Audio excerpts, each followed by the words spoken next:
How are you doing? I'm great. How are you? I'm doing well. Hey, everybody.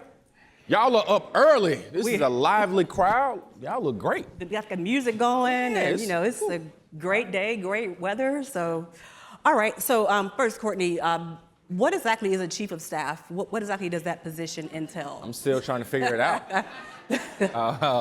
Keeping the building upright, mostly. My job is trying to make sure that the mayor's agenda gets executed. Everything from our goals around affordable housing, our goals around youth development, trying to keep folks safe, trying to ensure that we build a city that works for everyone, and we do that in an ethical, efficient way and make sure we run government well. And so it's a lot, never a dull moment. Okay. So the mayor, who was just reelected, Yes. I guess last week. We are very excited.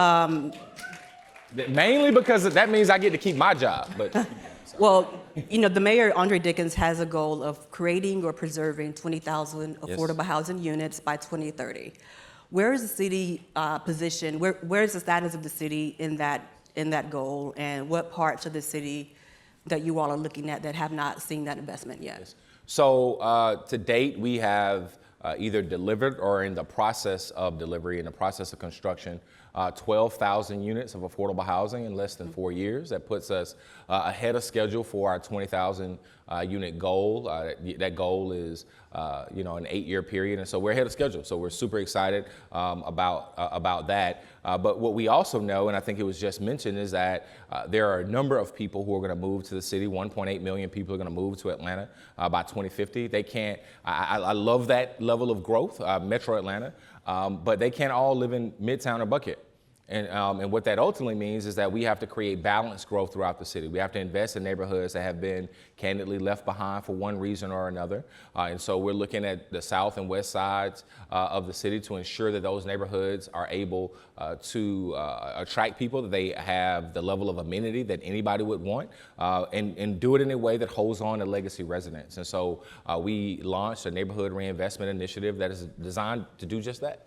Speaking of that, you all have just rolled out the Neighborhood Reinvestment Initiative. It calls for extending the life cycle of several tax allocation districts that are across the city, and it's expected to raise about $5 billion in revenue to pay for various projects to close inequity gaps around the city. Yes. What role do you think the NRI plays when it comes to reaching those goals that the mayor sets out for affordable housing? Yeah, no, I appreciate the question. So, the harsh truth, and because I love Atlanta, we have to be honest about Atlanta. And Atlanta's a wonderful place. But the harsh truth about it is that for far too long, we have been a tale of two cities. Opportunity is concentrated in a part of the city, and that's great for that part of the city, but far too many people who live below a dotted line from Northwest Atlanta to Southeast Atlanta struggle. They have lower rates of college acceptance or graduation rates. They have higher rates of diabetes. They have higher rates of being uninsured. There's a 20-year life expectancy gap between 30305, that's the street the governor lives on, or the zip code the governor lives in, and 30318. Those neighborhoods are separated by just 7 miles. And that's really not acceptable. It's not reflective of who we are. I read somewhere that Atlanta was a city too busy to hate. And we can't live up to that moniker with those kind of equity gaps. And so our goal is to really ensure that no matter who you are, no matter what you look like, no matter where you were born, you can thrive in this city. And so NRI is designed, using tools like tax allocation districts to reinvest in neighborhoods and in people that have been left behind. And so we're really excited about that effort. It's been well received by most. I'm sure, there are 1 or 2 critics I can find, but that's fine. I will have a beer with them and set them straight too. But our goal is to build a city that works for everyone, where everybody can live a choice-filled life. If your idea to extend the TAD over the next 25 years, you're going to need buy-in from Fulton County and Atlanta Public Schools, because this revenue that they would normally receive, they're sort of foregoing it over the next 25 years. How will you convince those entities that the NRI and the TAD extensions are necessary for this to happen? So I'll say a few things. One, let's be clear about what the way a TAD works. You only get the revenue if you do the project. I'll give you all some very clear examples. In fact, we are sitting in an area that used to be the largest brownfield, the second largest brownfield in the United States of America. Anybody ever heard of Atlantic Steel? So Atlantic, the big, beautiful development behind us that we know as Atlantic Station was the second largest brownfield in the United States. It was a vacant, abandoned steel mill.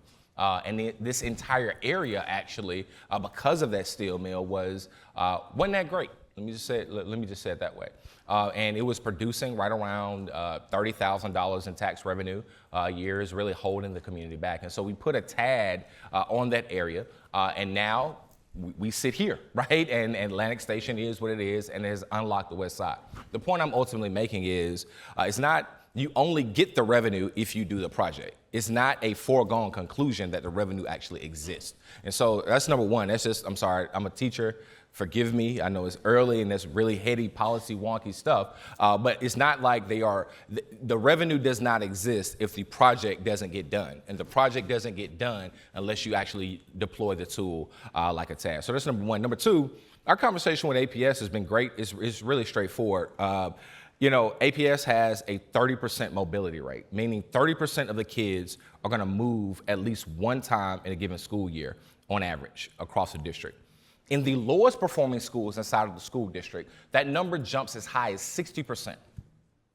So think about that. No matter how much money you invest in teachers, in curriculum, in principal, in school culture, 60% of your students are going to be different at the end of the year than they were at the beginning. At the core of that is an affordable housing challenge. And so you can't solve that issue from inside the classroom. And so ultimately what we're looking to do is deploy the largest investment in affordable housing in the city's history in the most underserved areas in the city to help stabilize that population. It's a long-winded way of saying APS will stand to benefit, our kids will stand to benefit from this effort, perhaps more so than anyone else. All right. So what are some major hurdles that Atlanta faces when it comes to meeting its affordable housing goal? And how are you all addressing those challenges? Money. Yeah. So we're grateful to our friends at JP Morgan we give them a round of applause. We like money. So look, 20,000 units of affordable housing is over an 8-year period is a $6 or $7 billion challenge. Period. If you take the cost of construction times the number of units, you get $6 billion. And so, long story short, the amount of money that we need to generate begins with a B. It doesn't start with an M. And so we have to find that level of resource either through the private sector or through government subsidy. The reason we have been able to deliver those 12,000 units, or in the process of delivering those 12,000 units, yes, we've done a lot of stuff around publicly owned land. Yes, we've done a lot of stuff around partnership, but we have subsidized the living daylights out of housing.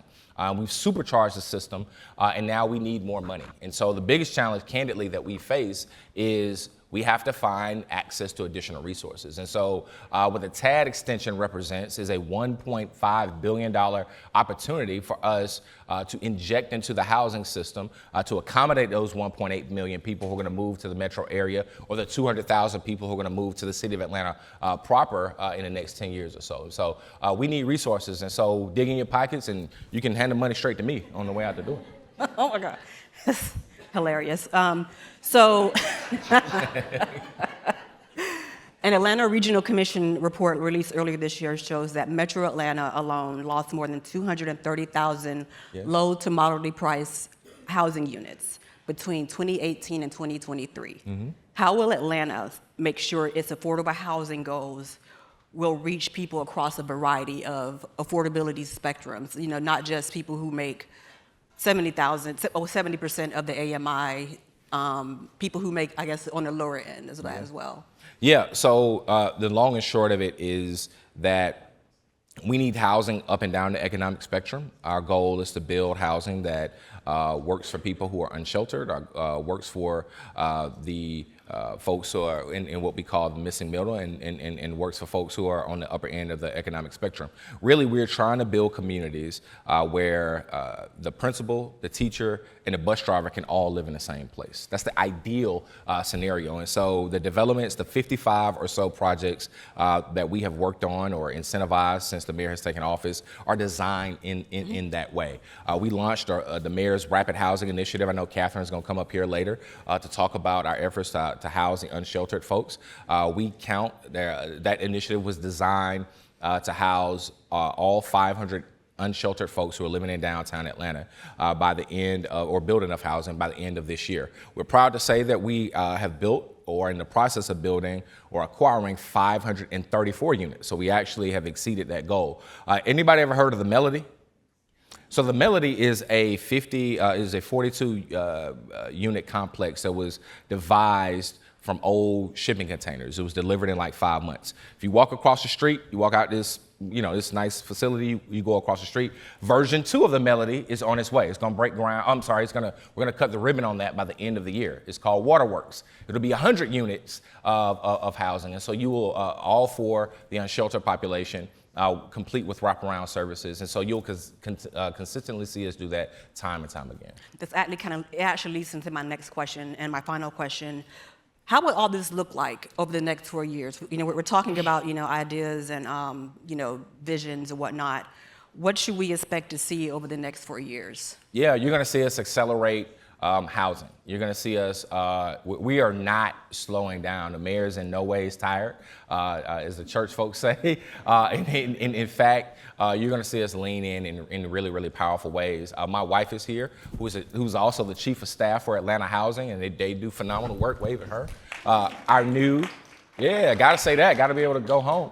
Our new chief housing officer is here, Amanda Ryan. She's in the front row.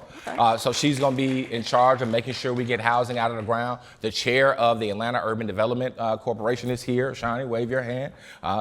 So what I'm ultimately, I shout out to those people because they are critical partners in this work. And you will see us lean into partnership. You will see us move to develop housing on vacant school land. You will see us move to continue to house the unsheltered population. You will see us pull big levers that allows us to deploy additional resource into the affordable housing ecosystem. And so we're going to do all those things. We're going to do them with a degree of urgency. We're going to do them in partnership with the community. You're going to see us make a really, really big push on affordable home ownership. We believe that our teachers, our firefighters, our police officers, folks who work for the city, deserve to live in the city in which they serve. And so you'll see a big push on all those things. All right. Well, Courtney, that's all the time we have. Thank you so much for joining us. We nailed it. Conversation. You got it, yeah.